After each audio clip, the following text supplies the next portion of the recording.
Alright, it's Monday. It's 7:07 p.m. We're going to prep some Pathfinder. Not prep some Dungeons & Dragons, we're going to prep some Pathfinder. And in order to do that, we got to open up the adventure. So let me see if I can find said adventure. Get this shit rolling. Alright, we are still working on Book 1. What I'm thinking is we're going to power through Chapter 3 of Book 1. And then we are going to, next week, we're going to take a break and focus on the miscellaneous tasks that we have created for ourselves while going through this. Such as studying the region, learning more about the lore, that sort of thing. Alright, so let me grab my Outlaws notes.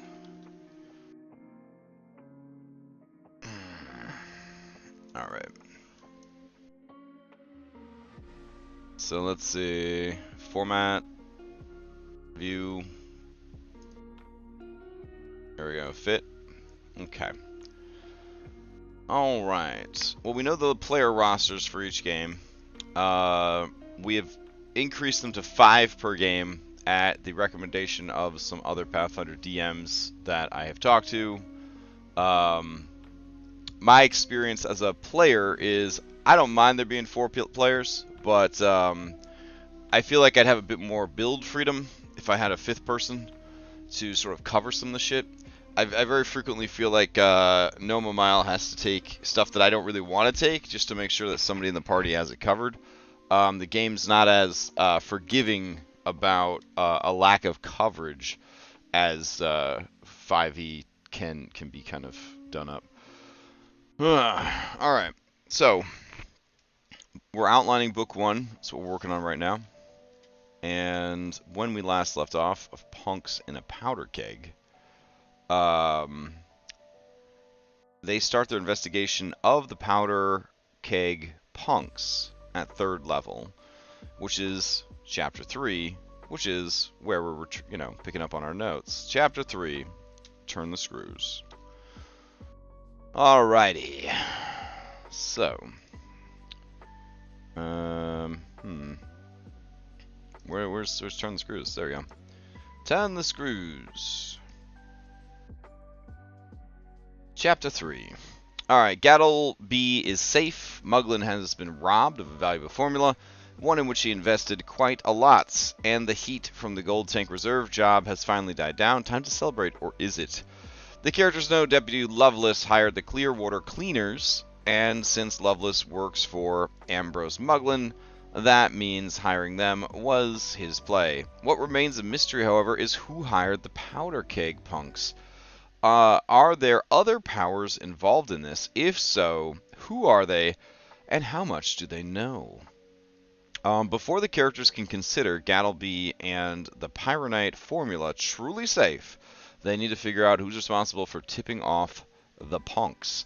This chapter begins after the characters have returned with Gattleby to the Barrel and Bullet Saloon and informed Dunsmith of what happened during their escort mission. If the characters don't divulge the necessary details, Gattleby clues in Dunsmith to the events instead. It's a snitch, I guess. Dunsmith isn't particularly surprised to hear about the Clearwater Cleaners. Dewey's a wild card with a chip on his shoulder. It only makes sense he'd work for Lovelace. But she's perturbed at the mention of the powder keg punks. Read or paraphrase the following aloud to begin this chapter and give the characters their next mission. Alright. I guess that's what we have to do. Okay. So, investigating the powder keg punks. This is the synopsis. While escorting him to safety, the party discovered there are others besides Ambrose Muglin and Deputy Lovelace who want the Pyronite formula. In this chapter, Dunsmith hires the characters to discover who paid the powder keg punks gang to try and abduct the adventurer. Following a brief investigation around the city, the characters have a chance to meet with the punks' boss, Glaz Brick Blaster Nixbrick. It's got to be a goblin, from whom they learn the identity of the Ifrit who hired the gang. Goddamn. A rival alchemist named Shoma Lyzerius. To finish the adventure, the party must track down Lysirius in the cliffside neighborhood of Hellside and defeat him in his trap-laden base. When they do, however, they make a startling discovery. Someone else also knows the formula for Pyronite, and the shit just keeps going. Hey, what's up, Dom? I appreciate that. 30 months. God damn, man. That's a long time. Clearly, the character's efforts to stop the spread of this deadly invention may have only just begun. Alright, sounds pretty straightforward. I'll take this. Thank you very much. Just throw that in there. So just go like right here. Alright. We gotta format it. If only that was a better... You stole the PDF words way to do this.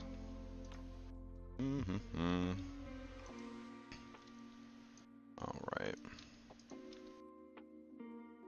I mean, I obviously will have the adventure open and ready, but the synopsis in my notes is like a really good way to just kind of read it and remember. So that's why I'm doing this. Alright.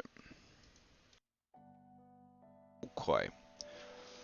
So, alright. If the characters have forgotten about these clues, or somehow missed them, Gattleby mentions the papers.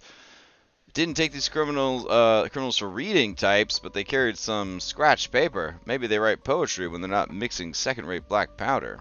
Additionally, the characters can attempt a diplomacy check to gather information about the powder keg punks. With each successful check, they hear one of the following rumors. How many rumors you got for me? 3?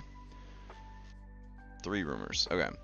Skipping the investigation. During the investigation, discover the location of the powder keg punk's base and the identity of Lysirius. The players might become impatient to skip to the end and just go. That's okay. The story can continue, and they can discover what they missed once they get to the warehouse and confront Glaz Nixbricks. Just be aware the investigation is worth 90 XP total, and they'll need that experience to reach level 4 by the end of this adventure. If you and your players decide to forego the investigation, make sure they receive enough XP elsewhere so they can level up after confronting Lysirius, or milestones. Crazy fucking idea. How impatient are they to skip rolling 3 diplomacy checks? Like, in the time it would take for them to roll 3 diplomacy checks, you could have just not wrote this paragraph. But that's okay. Just roll the fucking diplomacy checks, guys. Each of the 3 locations mentioned in these rumors, the Longhorn Lounge, Rika's Reagents, and the Hotfoot Hippodrome, have a piece of information the characters need so they can track down the punk's base of operations and determine the identity of the person who hired them, Shoma Lysirius. They can visit these locations in any order. Once they've visited each location, the party is ready to head to the punk's hideout and confront their leader about Lysirius. If the characters get stuck on what to do next, because as the writers of the adventure, we thought it'd be cool to hide much needed information behind a skill check. Okay. If the characters get stuck on what to do next, they can always ask the DM NPC to hold their hand and wipe their booties for them. Nice. Or you didn't have to set such a high DC. I mean, I guess 14 is not too high for a level 3 character. I don't know. 3 locations the characters should investigate and challenges they face are described on the following pages. If your players come up with solutions or ideas that aren't covered in this text, improvise appropriate social or combat encounters. Perhaps cribbing details from the text as you see fit. Well, I like to see that. That's good to read. That's making me feel a lot more comfortable. Either way, once your players are ready to move on, proceed to the old Widgetworks warehouse to continue the adventure. Alright. I take it that there's probably not maps for any of these locations either. So we will have to find Alkenstar city street maps. We got maps. We're gonna need Longhorn Lounge for sure. Let's see. Located outskirts of Grayson's Fingers, the poshest neighborhood in Skyside, this extravagant lounge is intended solely for rodeo champions, their patrons, and their guests. Lyserius forged a pass into the club years ago and invited the leader of the Powder Keg Punks, Glaz Nixbrix, to the Longhorn to discuss business.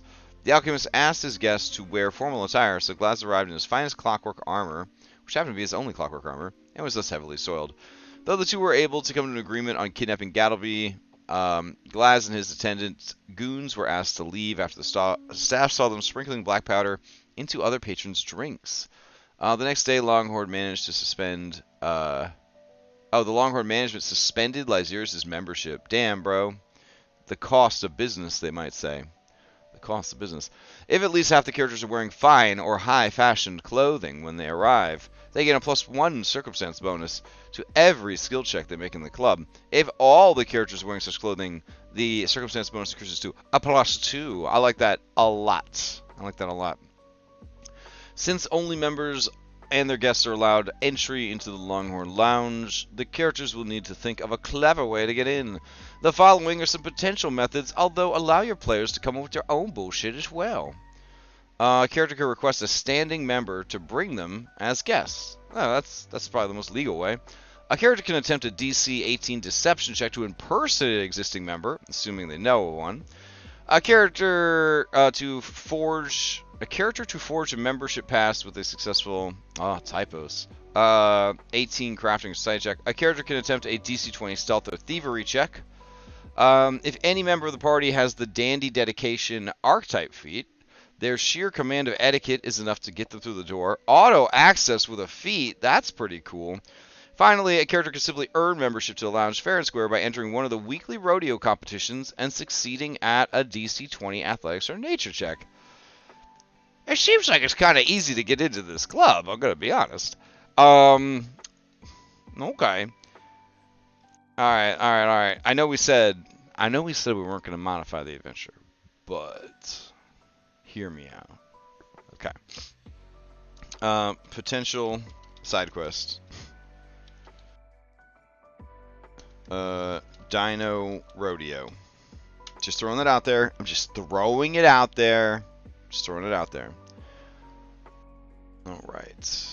Afternoon got some good Western or Steampunk City maps. I'll have to check those out. I know they got a couple of good locations for sure. They got a good casino. They got a theater house. Seen that theater house burn down a few times. Once inside, the characters need to look around for clues to figure out the identity of the punk's employer, or at least get an idea of what kind of person they're looking for. If a character succeeds at a diplomacy check to gather information in the lounge, one of the patron members remembers seeing an armor-clad clockwork monkey goblin come in with one of the members recently. The patron remembers the gun-toting clockwork gangster's face well, but she is too distracted to remember who brought the gangsters in. The staff keeps a list of members, the patrons remark, including band members. Maybe they'd know who would let such an uncouth guest into the lounge. There was one other thing. As the gangster was being escorted out, he kept shouting, "They should have met at the Widget Works." Well, hot damn. To get a list of the club's current and former members, the character might try any of the following tactics. Okay. Treasure! If the characters use stealth and thievery to overcome an obstacle in this location, they get the chance to steal an entire set of fine silverware, worth 22 gold. If a character enters the rodeo competition and critically succeeds on the athletic nature check, they win the competition's grand prize of 10 GP. XP award. Once the characters have learned about the Old Widget Works warehouse and obtained a copy of the Longhorn Lounge membership, award each of them. I don't give a shit about experience points. Rika's Reagents. This quaint alchemy shop doubles as a bookstore for Blythier College. Alright, so let's see. Fancy Saloon. Okay, we're going to need another map. And this is going to be Fancy Alchemist Shop. No, it's just going to be Alchemist Shop Bookstore. Alright, so Bookstore and Alchemist Shop. Alright. Let's see. The owner, Rika, female Tengu bookseller. Do we got any art of... Oh, she's so adorable. Okay. Alright. Sorry. I just lost it there for a second. Shit, I don't even know what I'm doing anymore. Okay, right.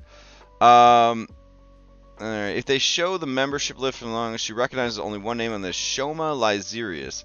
She mentions Lyserius was in about a week ago to pick up a large order. A character who succeeds at a diplomacy or intimidation check to request or coerce, respectively, convinces her to give them a copy of the most recent order. Anyone trained in crafting can see right away the ingredients in the list would make a big explosive.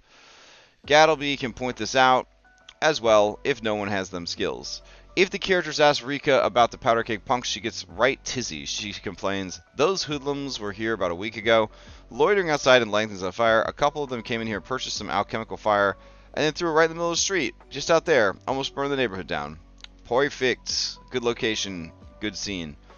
Hot Foot Hippodrome. This dance hall, that's what a hippodrome is, in case everybody didn't know.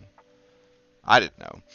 Alright, so maps. I thought it was like a Thunderdome. Like, I thought it was like an arena where you would fight. I guess you kind of fight, Footloose style. Hippodrome. Dance hall. What are the odds that somebody made a dance hall map? Well, I guess we'll find out. This dance hall is known for actually three things: screeching loud music, huge dance floor, and blazing pyrotechnics. It's less well known that the powder keg punks found and own the Hotfoot Hippodrome. Getting through the dance hall's front door is easy. 1 gold, cover charge. Alternately, if the party is too skinflint for that shit, they can sneak in with deception or stealth. Once inside, they will need to look for clues. One of the most important things they can learn is the whereabouts of the Powder Keg Punk's infamous boss, Glaz, Brick Blaster, Nix Bricks. The Hippodrome's back room, its dual-purpose office storage room, is an obvious place to investigate, but to get there... Oh, it sounds like a cyberpunk mission right here.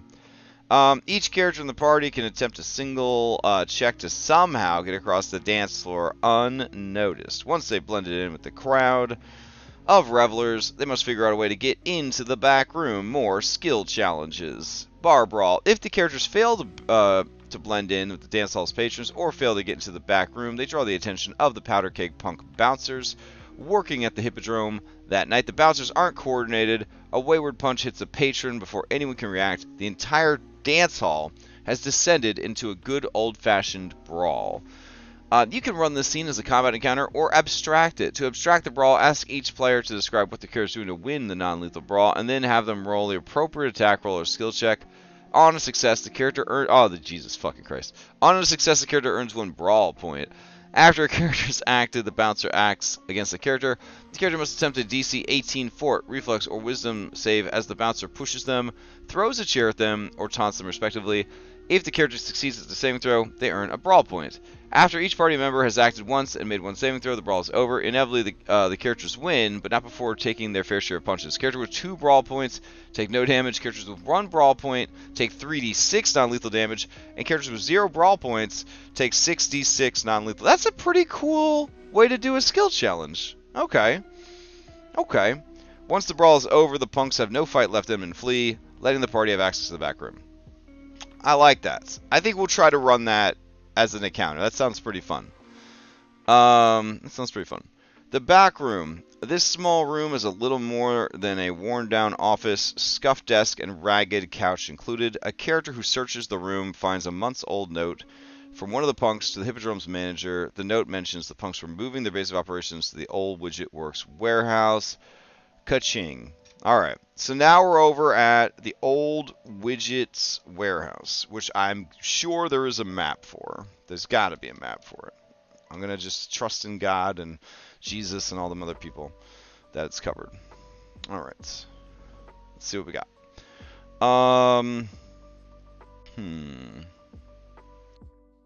Alright, so it's just a bunch of robot parts. Get to the entrance. 2 obvious entrances, the front door, the side loading door. The punks use the front door, which is guarded at all hours. The loading doors on the building's north side are firmly nailed shut from the inside. It would take quite a bit of effort to get through. Or just a DC 20 athletics check. But doing so attracts the attention of the punks inside, who are a jumpy lot and assume their territory is under attack. Narrow ventilation windows throughout the building, and 2 broken skylights. Another cyberpunk mission. This is amazing. Medium creatures can squeeze through. Details of such routes are beyond the scope of this text, but if particularly enterprising characters want to survey these entrances, you should certainly allow them to do so, remembering that DC 18 is a good baseline to challenge third-level characters. Warehouse features. Unless otherwise noted, the ceilings in this warehouse are 30 feet high. The walls are made of wood, reinforced with sheets of corrugated steel. Blah, blah, blah, blah, blah. Alright. Warehouse reception. This is the most obvious way into the building. The punks have barricaded the loading doors on the north side. Unless the characters spend a lot of effort to enter a different way, the front way is the easiest way in. Okay. Sidebar says, Bronze time and Surge time. Many residents of the Clockwork City plan their day around Whisper Sheet's widely published forecast of magical weather patterns around Alkenstar. Whisper Sheets define any given hour into two major categories, Bronze time or Surge time. During Bronze time, experts predict higher chances of magical stability and stable weather, while an hour of Surge time indicates an increased likelihood of magical surges and rapid atmospheric fluctuations. What this means for groups of Pathfinder players is a greater emphasis on tracking in-game time to ensure spellcasters in the party make full, reliable use of their abilities. This also entails a greater lift on you as the GM, since you need to create forecasts that are semi-reliable for your players can plan their moves wisely. Whisper Sheets provide 48-hour forecasts, and they are generally relied upon, but anything further out is less certain. NPCs and monsters' magical abilities should likewise be impacted by Surge time. To avoid putting spellcasting characters at a significant disadvantage, the Outlaws Alkenstar adventure doesn't use any of this stuff. Cowards! Cowards! The unpredictable nature of magic is instead represented by several dramatic Mana Storm encounters, all of which are made well known to the characters well in advance. Cowards! If you want to include Bronze time and Surge time in your Outlaws Alkenstar game, make sure you check with your players. I already told them there's wild magic. Okay, I'm going to check with my fucking players. But if I hadn't, I wouldn't need to check. I wouldn't need to check with them. All right. So, create some forecasts. All right. Good stuff. All right. So here's the map of the warehouse. It's a very cramped. That's okay. Looks like we got what is secret passage? What do we got in here? I don't know what the fuck this other thing is. Oh, this is the hidden temple. Oh yeah, they just stuffed on the same page. Oh my fucking god! All right. A powder punk is stationed in this room. He's a bombardier named Opal Burnham. Nice. Opal's got a really nice mustache. Did they provide any art for Opal? Did I get logged out? Oh, there we go. Punks in a powder keg. At chapter 3, only 2 maps are included with the adventure, but they're dynamite. The dynamite maps. Are you Opal? Oh, okay, Opal's got art. Oh, Opal looks so fucking cool. All right. What else we got? We got some basic bitch powder kegs. We got glass Nyx bricks over here, and then we've got their pet snake, Bitey. All right, it all sounds good to me. All sounds good to me. For red-handed Doom heroes, because I definitely don't want to die in the final session. Oh my. Damn, man. Okay. Can you... Here, I'll screenshot it real quick. Let's see.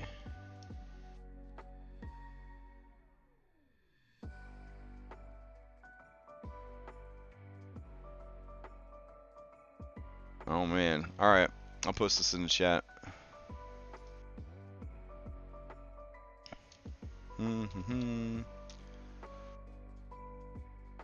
Alright. Let's see what else we got going on here. Is Opal... She's only a CR1. They're going to take her out, like, super easy. I guess that's the point. So they don't alert everybody else.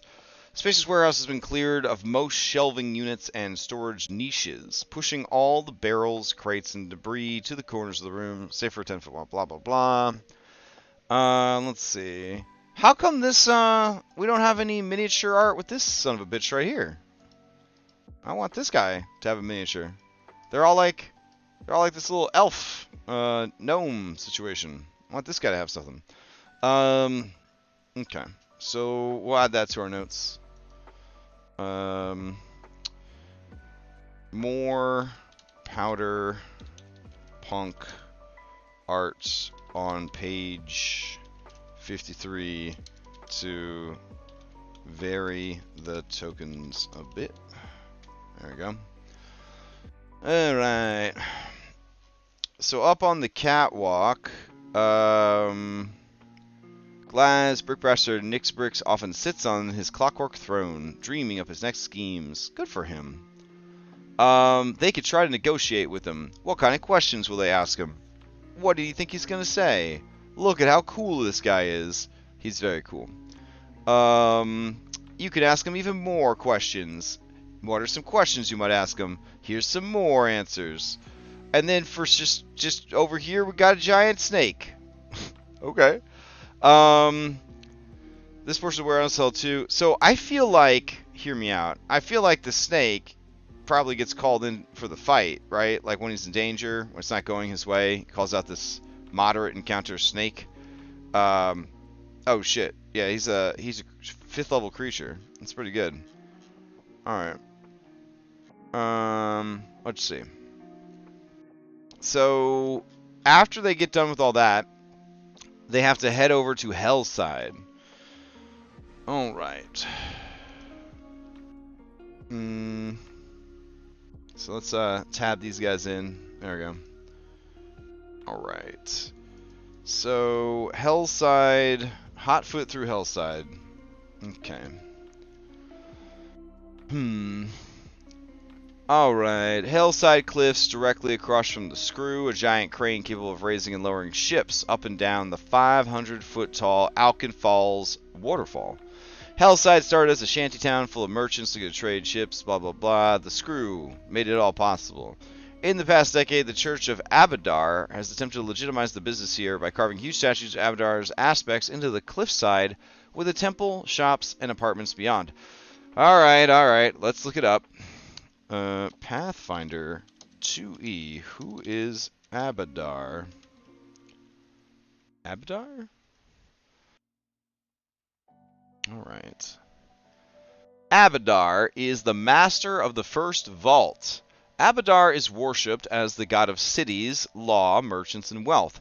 Abadar's cathedral banks are found in many cities and places where order thrives or is gaining a foothold. Aristocrats, city guards, merchants, and those working in legal practice or who have the well-being of their community on their mind are common worshippers of the god of cities, along with dwarfs in general. Abadaran priests live in cities, often serving as judges, lawyers, and clerks, while those who live on the frontier work as roving magistrates, acting as judge, jury, and executioner in the name of order. Alright, that's pretty cool. Who is Abadar? Nope, Abadar. Oh, there you go. Alright. Let's see. So it's basically like a Rathus from 4th edition D&D. God of capitalism, sir. Sir. I mean, you're not wrong, but it's a little insulting.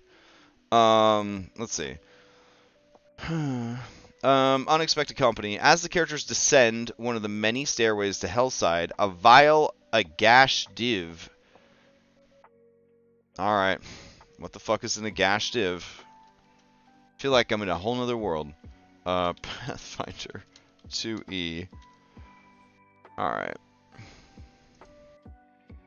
Walking embodiments of curses, misfortunes, and the evil eye, Agashes wander the deserts of the Primaterial Plane, searching out the arrogant, charming, and persuasive to humiliate and undermine them. Agashes are often mistaken for some strange form of hag, and like those creatures, they are masters of curses. Oh, that's fun. It's sort of like a Nothic, kind of. Alright. Good to know. So, what is an Agash? That's an Agash. Oh, sorry, an Aghash. My bad. Alright. Let's see. As the characters descend the stairs, now Gatesh is convinced these mortals must be allies of the Alkos who betrayed them. Gatesh decides to capture and torture the characters to get information about Shoma Lyserius, after which intends to kill the traitorous Ifrit.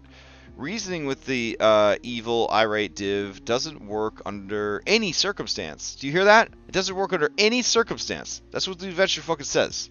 That's what it says right there. There's no mythic odysseying your way out of this one. That's right. Only fighting, I guess. I don't think there's a map for this encounter. The character with the highest perception spots Gatesh following them. Unless the character succeeds a DC 19 check, Gatesh realizes they've been caught. When they sense the gig is up, the Aghash drops the cloak of all pretenses, releases an inhuman screech, makes an illusionary object of solid stone wall to block their retreat. The characters can attempt to run away or stop and fight. If they run, go to event 6, otherwise go to event 7. Provoking the Shield Marshals. Hellside is crowded, heavily trafficked quarter of Alkenstar. From their previous experience robbing the Gold Tank Reserve and fighting the Powder Punks in the streets, the characters might recall that drawing untoward attention can result in a confrontation with the Shield Marshals.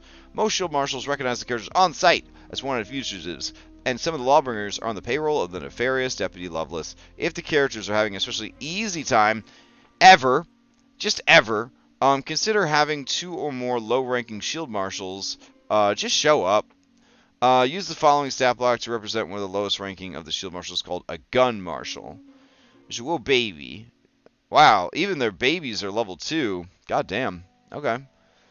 Lawbringer. The Gun Marshal marks a foe for judgment, granting the Gun Marshal a plus 10-foot circumstance bonus to speed when moving towards that creature. That's pretty fucking good. Alright. The characters will face several... Oh, get away from the thing. The characters will face several obstacles that slow their progress and blocks them from escaping Gatesh. Let's see. Like Event 3 in Chapter 2, each character must perform a check at each obstacle to accumulate chase points. Oh my god. If a player comes up with a creative way to overcome an obstacle, determine an appropriate DC and have them roll the check. See the rules for chases in the DM's guide. At the end of each round, Gatesh gets 1 obstacle closer, and some obstacles can use limited ability to keep up with the characters. At others, they take damage. The longer the party can keep ahead of them, the easier the inevitable conflict will be. To represent their positions of the player characters, use the map of Hellside on the inside front cover of this adventure. Where's my Hellside map, huh? Let's see. Ah, it's right here.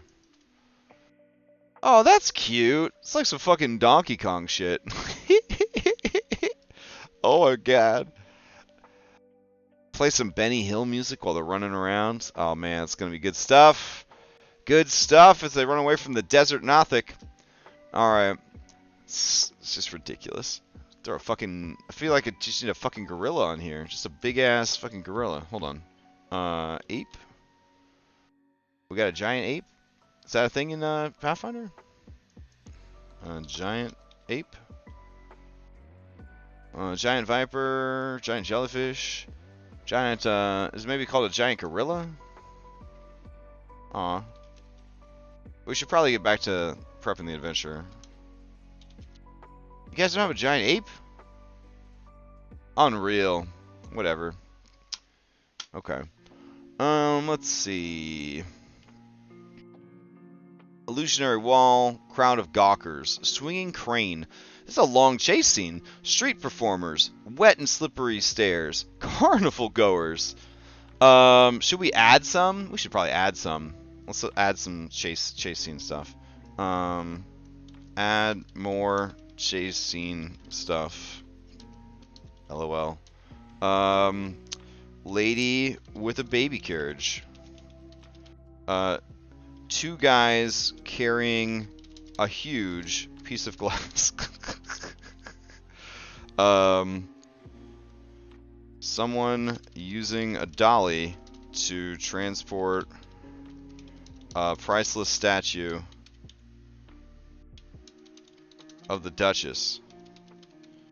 Any other, oh, Dom! Cart of cabbages. My cabbages!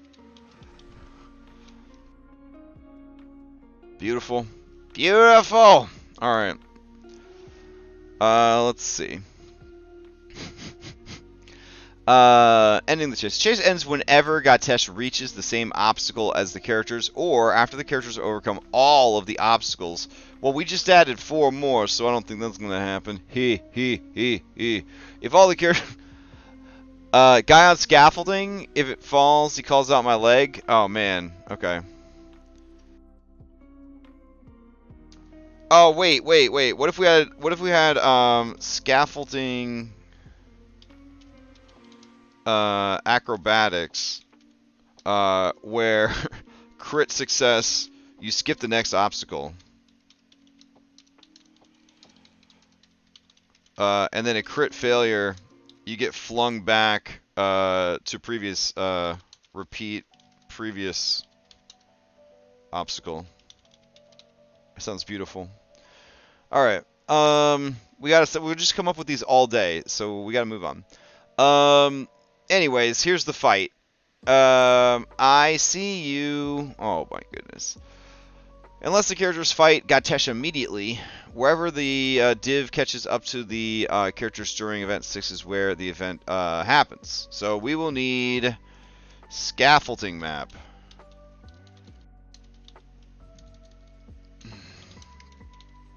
Alright, so we need a map for the scaffolding of Hellwall. Alright, what else we got? Let's see. Party advantage. If the characters overcame all 6 obstacles, they gain a +4 circumstance bonus to their initiative rolls. And Gatesh is stunned 1 for the first round of the fight. That's a lot of work for a very small bonus. Okay. Why can't they use their chase points to, like, you know, like, buy shit in combat, you know?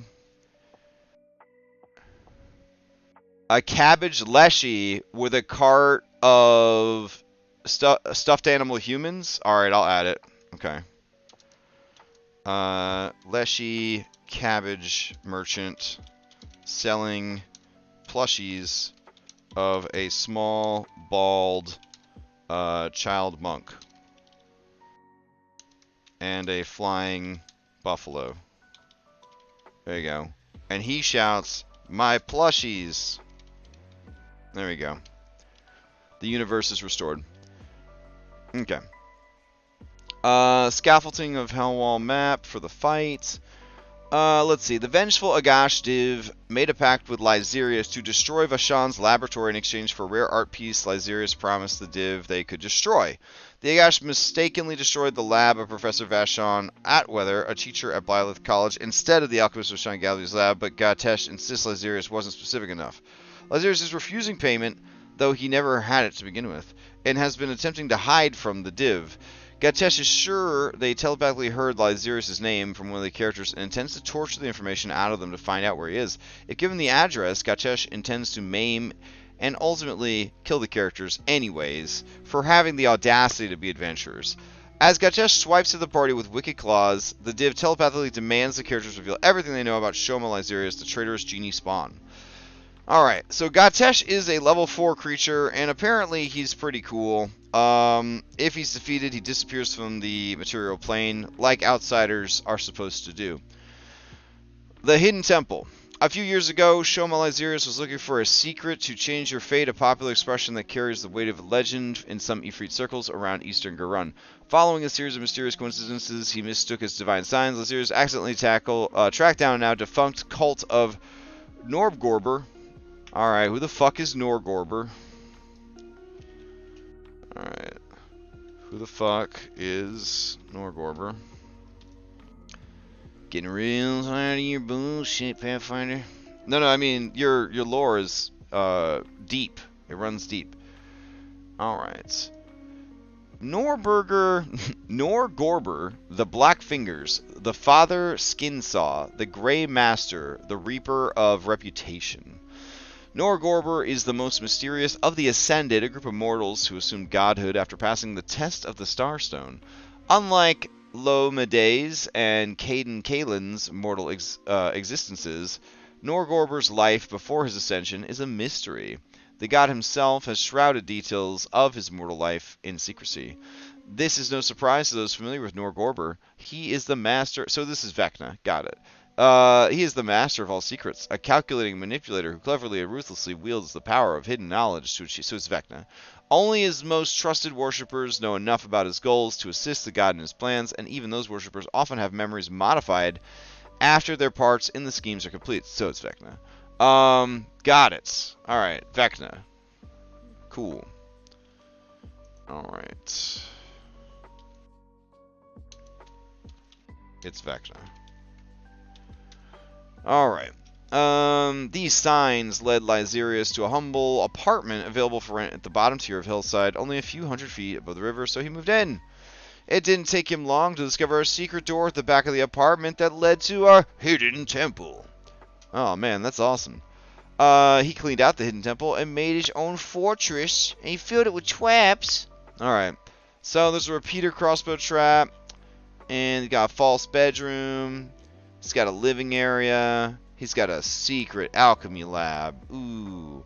He's got some clockwork, guys. He's got his homunculus. His homunculus is disgusting.